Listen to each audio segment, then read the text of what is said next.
Alright, so as you can see, we got the battery mounting done here. Got the battery cables on tight. Got the fusible links here. As you can see, I'm only using 2 of them so far. This is your main power fusible link. These are your accessories. I've got them running down, tapped into everything else. I do need to put some caps on these so they can't arc against anything.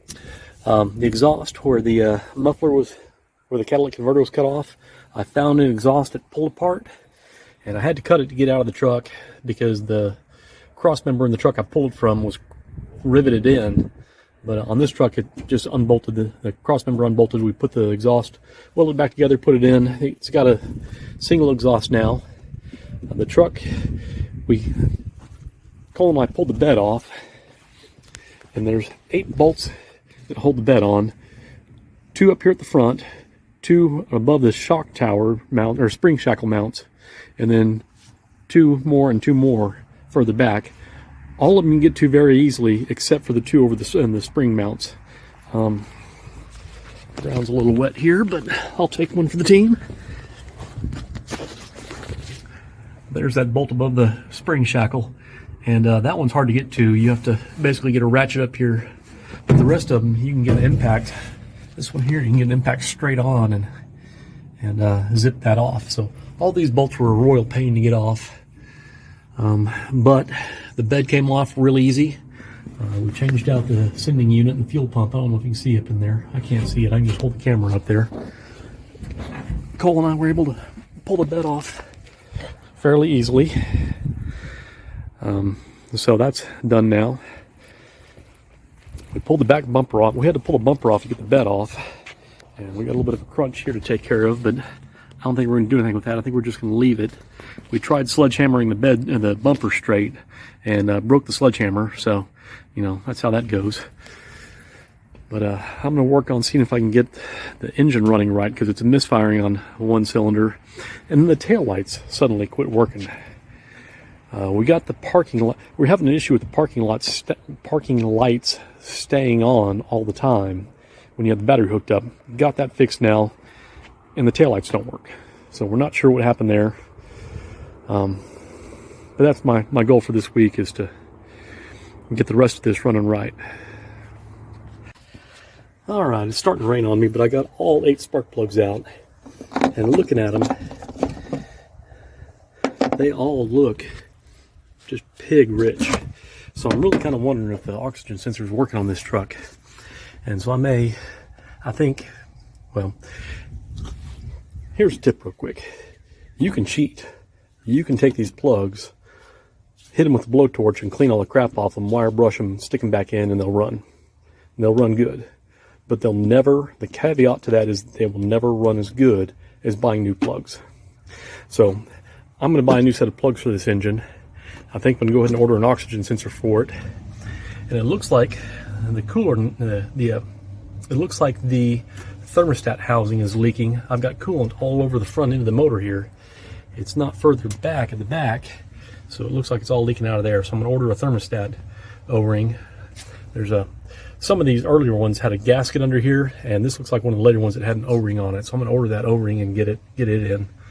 So I may be done for now on this with the rain coming down. Tomorrow I'm going to try to get out here and do some troubleshooting on the wiring and figure out why the taillights aren't working. So I just got to looking up under here, and the oxygen sensor is completely missing. I don't even see the wiring for it. I don't see a plug-in on the exhaust manifold or on the exhaust pipe, and this is a replacement exhaust pipe, but the original exhaust pipe didn't have a O2 sensor in it.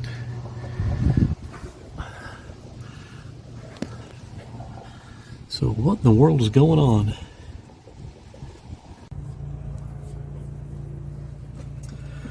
Alright, so it quit raining overnight. It's Saturday afternoon, and the temperature's just now finally over 60. And I decided, you know, the best time to do a compression test is whenever you're changing the spark plugs and you already have them out. So the first thing I did was I took the cover off the electrical center here and pulled the fuel pump fuse. The fuse goes right here, plugs into there. I've got that pulled so that the fuel pump doesn't run. That's very important when you do a compression test, because you really don't want to wash down your cylinder walls with fuel. Second thing is when you're doing a compression test, pull all the spark plugs out. That way you get a free cranking speed on you're basically getting the compression off that one cylinder. If you have a couple cylinders that are weak, then they will give less resistance whenever you're doing your compression test. And so on the cylinders that are strong, you'll get a lower reading, and the cylinders that are weak, you'll get a higher reading because they're not pushing against it. Because they're pushing, yeah, something like that.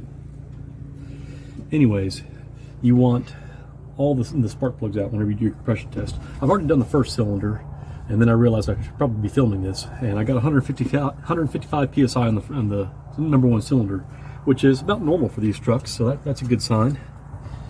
So I'm going to go ahead and switch this to cylinder number 2 and keep filming.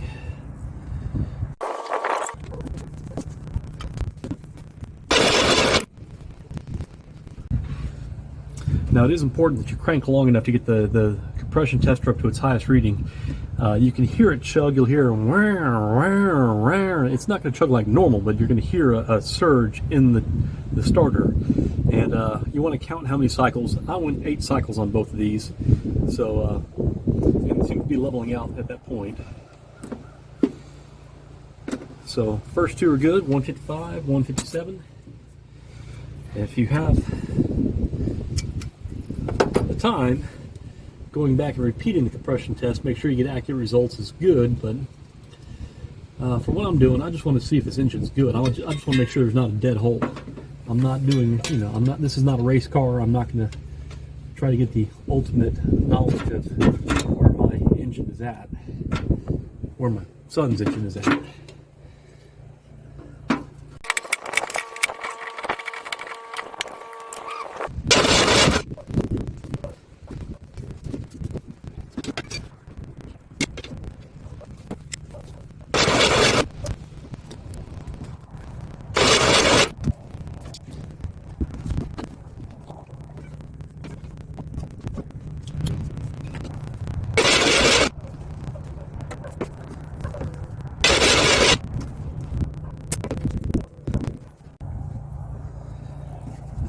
Alright, I'm working my way around. I got these first 4 cylinders done on the driver's side, and I was doing cylinder number 2 over here on the passenger side, and I got 80 psi on the compression test, which means it's a weak cylinder. I redid it and got a 97. If you're dealing with a performance application, you really want all of your cylinders to be within 10% of each other.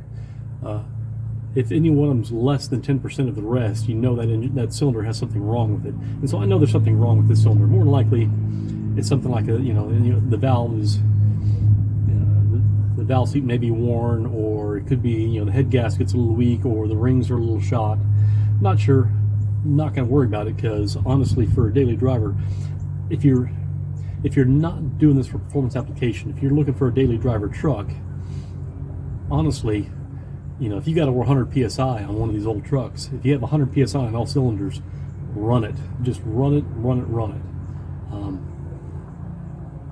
But for my son's purposes, for this being a 305 and not a 350, and it being a hunk of junk trunk to get him down the road, if it was sitting at 45 psi, we'd probably still, 45 psi, we'd be starting to look for a new motor for it. Having 80. The first time it had 80, the second time it had 97. So it's telling me that the 97 says that it's not terrible. The fact that it had to build up to it tells me it is terrible. But he doesn't have the budget to replace this motor yet. So we're going to put it on the road, and then as he gets the money, we'll look for another motor. Now, if you got a truck with a 305 in it, don't look for a 305. Look for a 350. I can tell you I've rolled a 305 off into a dumpster before. They have no value. Nobody wants them. Nobody buys them. And a 350 is cheap enough that it doesn't make sense to buy. It doesn't make sense to give money for 305. My cheap, my $150 350, and there's evidence of that. There's no sense in paying good money for 305. Unless, you have some kind of legal requirement to put the same engine back in. I know there are some countries where you know, that's true. You can't replace a 350. But even in California, here in the States, you can put a 350 in place of 305. So, yeah. So I'm going to go on to number 4 now.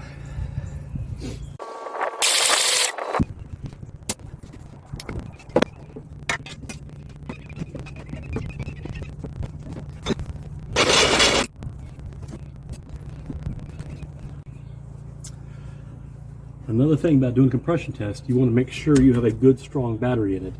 If you start doing your compression test, and as you get towards the end of it, your battery's cranking slower, you're going to get lower numbers for the second half of your compression test. The starter's still running fine. I can tell it's starting to get a little bit of a drag on it. I should really put a jump box on this. But I've only got one more cylinder to go, and I kind of know where I'm at. If I get an unsatisfactory result out of this last one, I may redo it. But the battery seems to be holding up fine, and it's a brand new battery.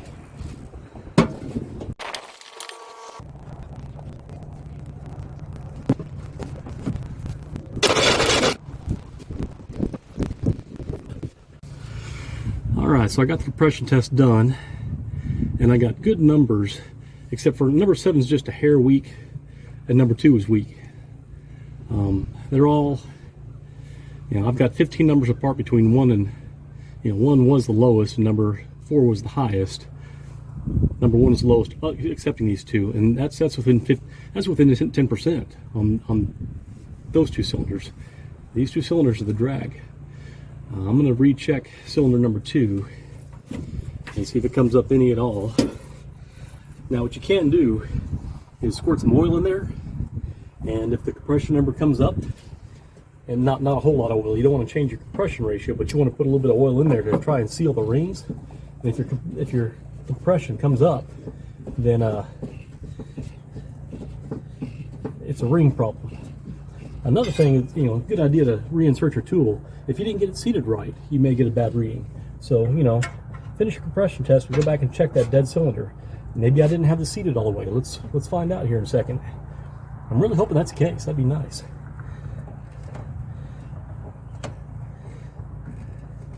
Because the number 7 cylinder wasn't weak at all, hardly.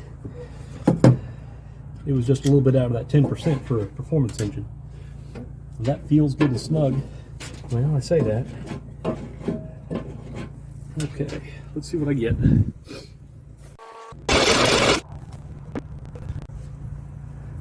Well, look at that. My compression jumped up to 142 psi, so it's still the weakest cylinder, but not by much. And honestly, the threads do not feel great. It feels like there may be some crud in them. Well, take the pressure off before you pull it out.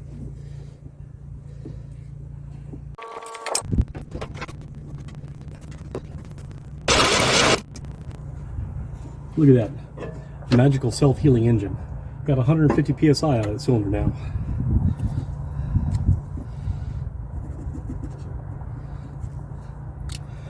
So how well you have that threaded in definitely matters.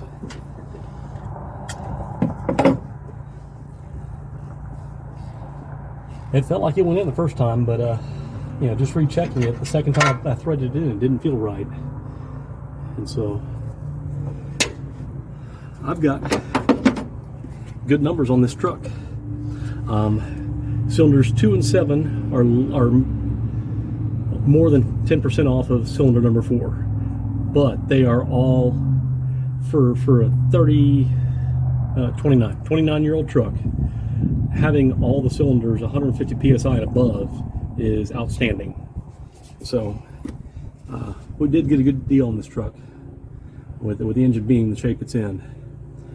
So as I discovered yesterday, the oxygen sensor is missing, and I looked into it. There's the plug hanging down off the side of the transmission, and my son asked me what that plug was the other day, and I brain farted and did not realize it was the O2 sensor plug, because on my truck the O2 sensor plug is run off the Holly Sniper, and I have it down on this side. Back on that side and by the transmission is where the factory O2 sensor was on this model truck. The exhaust I got from pull apart came off of a truck that had the O2 sensor in the exhaust manifold, and this truck had the O2 sensor in the exhaust pipe. And so whenever I bolted up the exhaust from pull apart onto this truck, all of a sudden there's no O2 sensor. So that was kind of silly. I've got to drop the exhaust back out of this truck now and weld in an O2 sensor bung. So that's another project for today.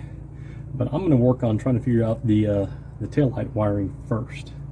And I'm probably not going to film that just because it's tedious and it's me looking through wiring diagrams and poking around. So that's really difficult to teach without doing hands-on training. So I wasn't going to cover the wiring diagnosis back here, but I just found this. I've got this black wire here, ground wire, and it goes to this bolt right here. And I wasn't sure where that went. And there's this connector here. This was all taped up nice and neat. And as I was looking at it, I noticed this wire just barely peeking out. So I cut this back, opened it up, and sure enough, there's a wire there. It's black. Should be a ground. The wiring diagram says that the ground is black. And so that may be part of my taillight issue. But then, what does this wire go to? I'm not entirely sure. And the wiring diagram is a little bit cryptic.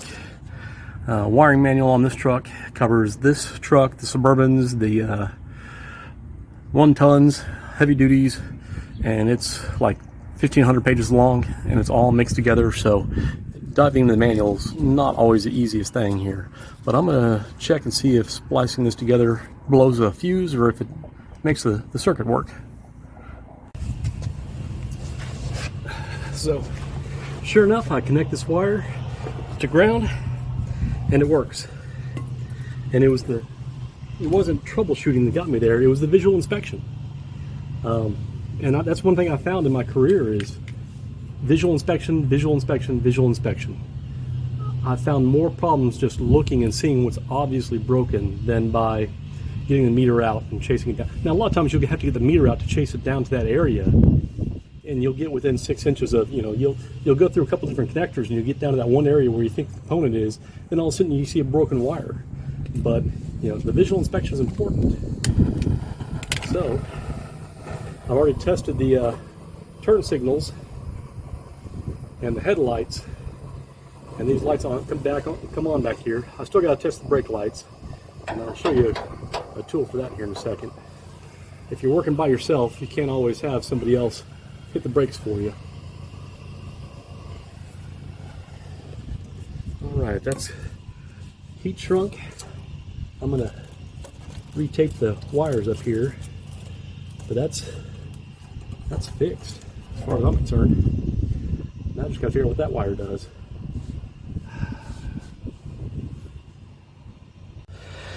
Alright, so years ago when I was a dealer technician, I got one of these. There's a couple different versions of this available, but basically it's just for pushing down on pedals. I can put that on there and come back here and see if the brake lights are working. And it's kind of hard to see, but yes. And yes, so all the lights on this pickup work right now, and it was that one wire that was broken off flush to where I couldn't see it. Crazy. So now all I have to do is get the new plugs in, and I've got some brand new spark plugs on order. I've got a brand new oxygen sensor on order. I've got the thermostat O-ring on order, and I've got to drop the exhaust back out of this truck and install a bung for the oxygen sensor. Get that done, and this truck will be ready for coal. Quick tip here: put a hose clamp around this end of your bed so people can't steal it. Normally you pick this up like this and it should just come right off, but I've got this hose clamped on so that it can't be stolen. Not that this bed is in great condition, but I just don't want that happening. I stole the taillights from Roscoe and put them on here. Only managed to break one of them putting it on. These are real finicky, and if you smack on them at all, get them in there. I just tapped lightly, it broke. But the seal right here and down here, you've got to tuck it in order to get these in place. And I didn't see that was what it was hanging up on. I tapped it, tried to get it to go in, and broke the corner there. All my work is done except for putting new plugs back in it and the O2 sensor. I took the exhaust all the way off. There is a bung for the O2 sensor on this exhaust. It's just tucked up to where I couldn't see it. Took the exhaust all the way down. There was another problem with the exhaust I had to fix. Got that fixed, got the exhaust put all back in there, and got the everything ready. I just got to get spark plugs and the O2 sensor, and this truck should be ready to go down the road.